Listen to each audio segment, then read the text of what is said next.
Halo Sobat Anime, gas lagi yo apoteosisnya. Yang mau donasi ada di deskripsi ya. Dah, yuk kita gaskan dulu apoteosisnya. Langsung ya gaskun.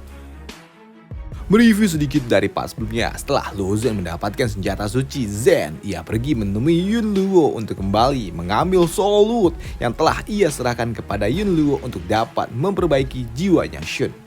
Setelah mendapatkan sedikit bantuan dari Yun Luo, kini Shun ia dapat kembali bangkit setelah jiwanya hampir saja hancur dan itu dipulihkan oleh Yun Luo. Namun melihat Shun yang kembali muncul dan tetap menjadi roh pedang membuat Zen ia sedikit heran. Shun, saat ini jiwamu telah ada di tingkatan silver. Dan kenapa kau masih ingin menjadi spirit pedangku? Ujar dari Zen. Iya, karena menjadi spirit pedang adalah satu-satunya cara untuk dapat mewujudkan tubuh ini. Ujar dari Shun. Tidak, maksudku kaulah satu-satunya orang yang dapat aku percaya. Jadi ya aku lebih suka dengan wujud ini, Lozen, sambut dari Shun. Iya, selain itu Lozen, terima kasih karena telah membantu diriku. Tidak, kau tidak perlu berterima kasih kepada aku. Karena ya alasan jiwamu hampir saja hancur itu, ya itu karena ulahku. Tidak Lozen, jangan bilang begitu. Bagiku kau adalah orang yang paling penting. Meskipun ya jiwaku ini akan hancur sepenuhnya, aku tidak akan dendam kepada dirimu. Tapi jika kau mati, maka ya aku tidak akan lagi memiliki harapan untuk bangkit. Ujar dari Shun. Di sini Shun ia juga berujar, Lozen, bagaimana kau bisa naik ke dunia atas? Saat ini kau hanya ada di tingkatan limbo. Dan seingatku portal dunia atas juga belum diperbaiki. Ujar dari Shun. Iya, ceritanya iya ini akan sangat panjang Shun, sambut dari Zen. Sedangkan di sisi lain di istana dataran suci ras elf, di sini di hadapan patung Shun, raja elf lainnya yaitu Chengfa, ia pun kesal. Jiwanya bangkit lagi. Aku khawatir akan ada kekuatan yang membantu membangkitkan jiwanya. Dan sepertinya bocah itu dia juga telah naik ke dunia atas ini. Dan kalau seperti ini terus, rencanaku bisa dikacaukan oleh mereka. Maka dari itu ya, Chengfa ia pun kesal dan ia melampiaskan amarahnya dengan cara menghancurkan patung milik Shun yang merupakan salah satu raja elf juga. Namun tak lama setelahnya datanglah seorang pembawa pesan yang melaporkan, Raja, kami menemukan keberadaan dari Liu Yu dan kami menemukannya 3 hari lalu. Mendengar hal itu membuat Chengfa dia sangat senang. Ya, kupikir dia tidak akan berani untuk naik ke dunia atas. Maka dari itu cepat pergilah dan bawa dia kemari karena aku harus membereskan semua antek-anteknya Shun. Namun tak lama setelahnya kebangkitan dari Shun telah dirasakan oleh salah seorang pejuang dari ras elf yang sepertinya dia juga cukup kuat. Karena doi mencari Shun dapat menggunakan sebuah token auman, di mana suara dari orang yang bernama Meng Xinjian itu, suara itu mengganggu pikiran dari Chengfa. Meng Xinjian dia menggunakan token auman untuk mencari keberadaan Shun dan siap. Aku tidak bisa menemukan di mana orang itu berada. Ini akan merepotkan. Sedangkan untuk Shun mendengar suara rekannya itu membuatnya berujar, ya, itu adalah suara Meng Xinjian. Dia merupakan salah satu Heavenly Venerable juga. Mendengar hal itu membuat Zen dia bertanya, "Hei, memangnya dia siapa?" Tanya dari Zen. Di sini Shun ia berujar, "Ya, orang itu. Dia adalah salah satu dari pendukungku. Dan dia adalah satu-satunya Heavenly Venerable dari ras elf yang mau membantu diriku. Dan seharusnya dirinya saat ini sedang terluka parah. Dan pastinya saat ini ia juga sedang bersembunyi di suatu tempat." Di sini Shun ia juga terlihat sedikit sedih. Sial. Sayangnya aku juga tidak memiliki token auman. Jadi ya aku tidak bisa membalas pesannya itu.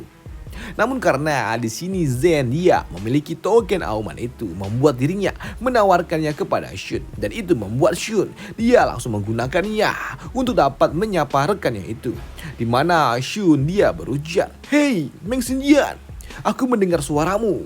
Jangan khawatirkan diriku. Aku Shun sebagai raja dari pembantai ras elf. Selamanya aku tetap akan menjadi seorang raja. Aku akan kembali dan menghancurkan semua konspirasi yang telah dibangun oleh Chen Fa. Mendengar hal itu di sini Chen Fa dia pun membalas token Auman Shun dengan token miliknya, di mana dia berujar, "Cih, dasar jalang sialan. Bagaimana bisa kau mendapatkan token auman itu, Sepertinya, aku terlalu meremehkanmu. Dan karena kau telah ada di dunia aras ini, bersiaplah kau untuk mati," sambut dari Chen Fa. Jelas. Mendengar hal itu membuat Shun dia murka. Namun ketika ia ingin membalas pesan itu lagi, di sini Shun ia sedikit ternotis karena, "Hei, Zen, token aumanmu ini kenapa dia tidak hancur setelah aku menggunakannya?" Ya, tenang saja. Benda itu dapat digunakan berkali-kali kok, sambut dari Zen. "Hei, bagus. Dari mana kau mendapatkan benda ini, Zen? Apakah Yunluo yang memberikannya kepada dirimu?" tanya dari Shun. Tidak, aku mendapatkannya dari istana peri. Dan suatu hari nanti aku akan membawamu ke tempat itu lagi kok, sambut dari Zen. Maka dari itu, di sini Shun ia pun tahu kalau token Auman Zen ini ternyata unlimited. Membuat dirinya leluasa menggunakannya untuk memaki-maki Chen Fa. Dan setelah puas memaki Chen Fa, Shun ia pun mengembalikan token itu kepada Zen. Dan tak lama setelahnya, ada seseorang yang mendobrak pintu tempat Zen beristirahat. Dan itu membuat Shun dia pun kembali masuk ke dalam tubuh Zen.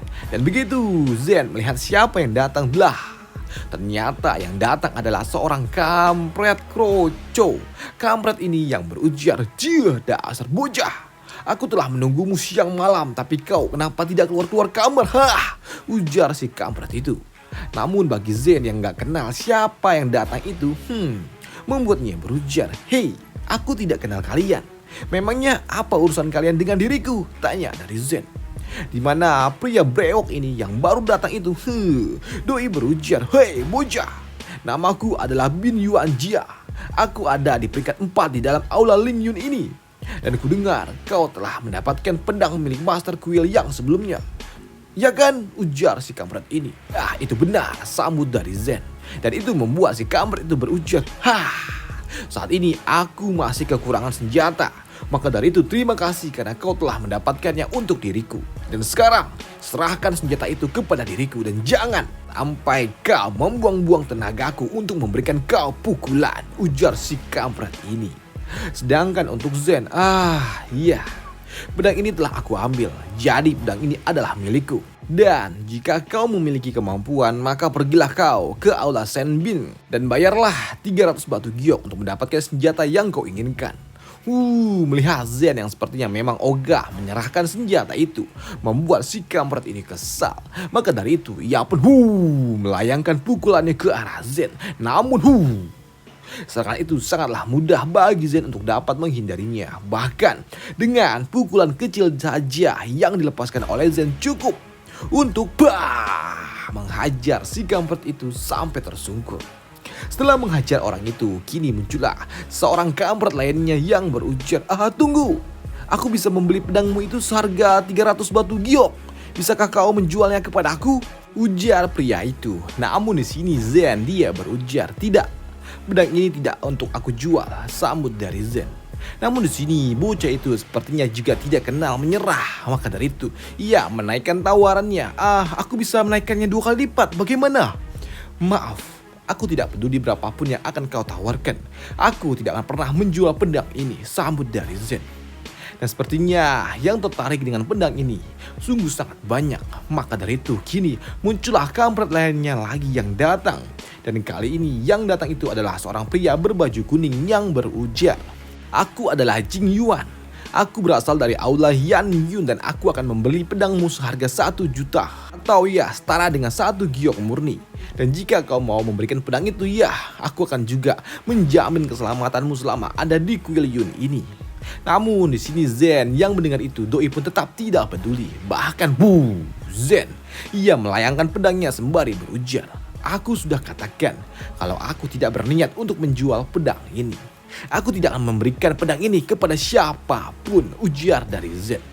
Namun melihat Zen yang ogah untuk menyerahkan pedang itu, membuat bocah kuning ini ia berujar, "Baiklah, karena kau telah menolaknya. Kau telah menolak permintaanku mentah-mentah. Maka dari itu, ya, aku tidak akan lagi segan-segan. Dan si kampret kuning ia pun melesat ke arah Zen. Dan untuk Zen sendiri, Doi pun santai saja.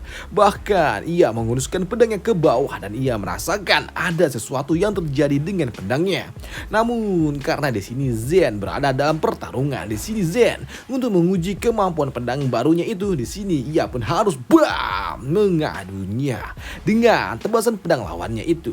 Bahkan di sini, tiba-tiba saja muncullah sebuah bayangan hitam aneh dari tebasan yang dilepaskan oleh Luo Zen. Dan itu membuat Zen yang melihatnya, Doi bingung. Hei, apa itu? Barusan itu adalah hukum angin tingkat 4. Ini aneh, karena sejatinya aku hanya dapat menggunakan hukum angin tingkat 3, pikir dari Zen. Namun di sini Shun yang muncul membuat Zen dia berujar, Shun, apa yang kau lakukan? Kenapa kau tiba-tiba saja muncul? Tidak. Aku hanya ingin melihat kemampuanmu yang sekarang. Dan kau ya sepertinya saat ini bertambah kuat. Dan di sini Shun juga berujar kalau pedang milik Zen memiliki kemampuan yang untuk dapat meningkatkan kemampuan hukum-hukum alam yang digunakan oleh penggunanya. Namun untuk bocah kuning, Doi ditekan dengan bayangan hitam yang keluar dari pedang miliknya Zen. Bahkan di sini bocah kuning itu ia pun terlihat kesulitan dalam mencoba menghadapi bayangan hitam itu. Bahkan di sini, pedang miliknya harus hancur ketika ia beradu kekuatan dengan bayangan hitam itu. Dan karena pedangnya telah hancur, memaksa dirinya tidak lagi memiliki pelindungan yang membuat dirinya harus dihantam dengan bayangan hitam itu. Setelah bocah itu tumbang, di sini Zen ya pun menghampirinya dengan berujar, lihat, senjatamu itu ada di tingkatan pertama sama seperti senjataku. Namun ya sayang sekali kau membuatnya harus menjadi hancur. Dan ini semua terjadi karena kau menginginkan pedangku, ujar dari Zen. Sini Zen juga bertanya, hei, kenapa kalian menginginkan pedangku ini? Tanya dari Zen. Ya, pedangmu itu adalah pedang peninggalan dari Master Quill yang sebelumnya. Dan itu diberikan untuk muridnya. Sembari terbaring bocah itu dia juga berujar, semua orang yang ada di kuil ini mereka semua tahu. Dan mereka semua ingin mengambil pedang itu dan ingin mengembalikannya kepada Master Quill dan memberikan kepada muridnya. Dan setelah itu kami semua akan mendapatkan sebuah kesempatan untuk menjadi lebih baik lagi. Dan aku menginginkan hal itu juga. Hei, murid dari Master Quill yang sebelumnya, apa maksudnya? Tanya dari Zen. Sedangkan di sisi lain saat ini orang yang dimaksud itu akhirnya muncul, yaitu seorang master tua yang bernama Xiao Dao Lai, di mana ia datang bersama seorang gadis kecil. Doi datang untuk menemui Yun Luo yang membuat Yun Luo Doi berujar, Master, mungkinkah Anda datang untuk meminta agar gadis kecil ini bergabung dengan Kuil Yun? Tanya dari Yun Luo. Selain itu, Yun Luo dia juga sadar kalau sepertinya gadis yang ada di depannya ini memiliki takdir sebagai seorang pengubah dunia. Dan pertanyaan dari Yun Luo dibenarkan oleh kakek tua itu, di mana kakek tua ini dia berujar, Pak tua ini telah memimpin Kuil Yun selama 13.000 tahun. Dan aku telah mendidik banyak sekali orang, tapi aku juga belum pernah menerima satu orang murid secara pribadi. Dan gadis kecil ini adalah satu-satunya murid yang aku punya, ujar Pak tua itu. Di mana master tua itu dia juga berujar, aku ingin membawanya bergabung dengan Kuil Yun dan ingin agar dirinya mengikuti pewarisan api. Dan untuk pewarisan api itu sendiri adalah sebuah ritual untuk menguji bakat dari seniman bela diri yang bisa dianggap sebagai untuk batas konferensi. Namun sebelum pergi, Pak tua itu dia juga berujar, aku ingat kalau aku dulu telah menaruh pedangku di aula Senbing. Dan bisakah kau mengantarkanku ke tempat itu? Aku ingin Anshin dia mengambil pedang itu sendiri. Mendengar hal itu membuat Yun Luo dia berujar, maaf master. Untuk pedangmu itu aku juga berniat untuk membicarakannya dengan dirimu. Di sini Yun Luo dia berujar kalau beberapa hari lalu pedang itu telah diambil oleh seseorang dan orang itu bernama Luo Zen dan dia adalah seorang pejuang yang baru saja naik ke dunia batas atas dan saat ini kultivasinya ada di tingkatan limbo. Mendengar hal itu membuat Pato ini ia sedikit ternotis. Hei, tidak kusangka ada seniman bela diri yang hebat muncul di Kuil Yun. Dan karena dia adalah seorang master sekte terdahulu, Doi pun tahu aturan yang ada di menara ini. Maka dari itu dia tidak mempermasalahkan pedangnya yang telah diambil oleh Lu Zhen. Iya, aku tidak mempermasalahkan pedang itu. Tapi ya, aku ingin bertemu dengan bocah itu. Aku ini penasaran apakah dia cocok dengan pedang itu, ujar Pak Tua itu. Maka dari itu, dengan menggunakan kertas komunikasi Yun Luo, dia pun memanggil Lu Zhen. Lu Zhen, apakah sekarang kau sedang senggang? Pemilik pedang itu dia datang ingin menemui dirimu. Hei, mendengar hal itu membuat Zen sadar. Ya, sepertinya pedang ini memang akan cukup merepotkan. Karena memang pedang ini sepertinya memang menarik perhatian banyak pihak. Dan setelahnya Zen ia pun datang menemui Yun Luo. Dan kedatangan Zen membuat Pak Tua itu dia berujar, hei, aku dengar kaulah yang mengambil pedang itu. Ya, akulah yang telah mengambilnya, sambut dari Zen. Namun untuk Zen, Doi juga bertanya, apakah mungkin Anda ingin mengambilnya kembali? Namun sebelum Master Tua itu berbicara, di sini gadis kecil yang ada bersamanya, dia berujar, "Cih, kenapa Master harus memperdulikan senjata itu? Mana mungkin dia akan mengambil kembali? Pedang itu kan telah diberikan kepadamu." Ujar gadis kecil itu. Mendengar hal itu membuat Zen tidak terima. Aku mengambil pedang ini dengan mengikuti aturan dari Aula Shen Bing. Aku mengandalkan kekuatanku sendiri dan aku membayar batu giok untuk menebusnya. Jadi ya, apa maksudmu dengan kata diberikan itu? Jelas, aku ini merebutnya sendiri. Ujar dari Zen. Mendengar apa yang dikatakan oleh Zen membuat gadis kecil ini sedikit kesal. Namun sebelum jadi ribut, di sini Master Tua itu dia berujar, ya benar. Apa yang dikatakan bocah ini benar adanya. Peraturan yang ada di aula itu benar adanya. Dan di sini Master Tua itu dia juga berujar, karena kau telah mendapatkan pedang itu, maka aku akan memberikan kau teknik penghubung. Jika tidak, kekuatan asli dari pedang ini tidak akan maksimal. Aku akan memberitahukanmu cara memaksimalkan kekuatan dari pedang suci itu, sambut Pak Tua ini. Dan selesailah alur cerita dari apoteosis kita di sini dulu, dan sampai jumpa di part selanjutnya. 3 hari lagi, soalnya besok si Yang Kai terus si Cupeng baru apoteosis lagi, diselingin sama si Jopan itu di hari Jumat dan Sabtu. Dan sampai jumpa di part selanjutnya. Thank you, bye.